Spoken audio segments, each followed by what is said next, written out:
दुश्मन ने नेजा मारा और फिर अपनी आंखों पर यकीन ना कर सका।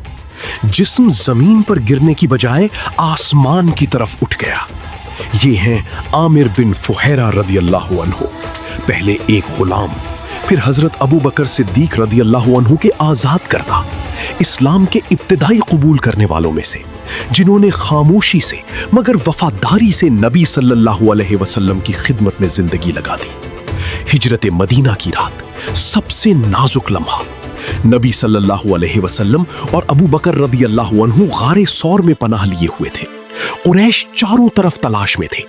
आमिर बिन फुहैरा रदियल्लाहु अन्हु का काम था रात को बकरियां गार के पास ले जाना, ताकि नबी सल्लल्लाहु अलैहि वसल्लम और अबू बकर रदियल्लाहु अन्हु दूध पी सके और सुबह बकरियों के कदमों से इंसानी निशाने कदम मिट जाएं। 3 दिन तक खामोशी से बगैर किसी को बताए उन्होंने ये खिदमत अंजाम दी। ये गुमनाम खिदमत थी, मगर अल्लाह की नजर में बेकीमत न थी। फिर आया वाकया बीर मऊना, सना 4 हिजरी। आमिर रदियल्लाहु अन्हु एक वफ्द के साथ कुरान सिखाने गए और दुश्मनों ने धोखे से घेर लिया। आमिर रदियल्लाहु अन्हु को नेज़ा लगा, मगर जो दुश्मन ने देखा वो उसकी समझ से बाहर था।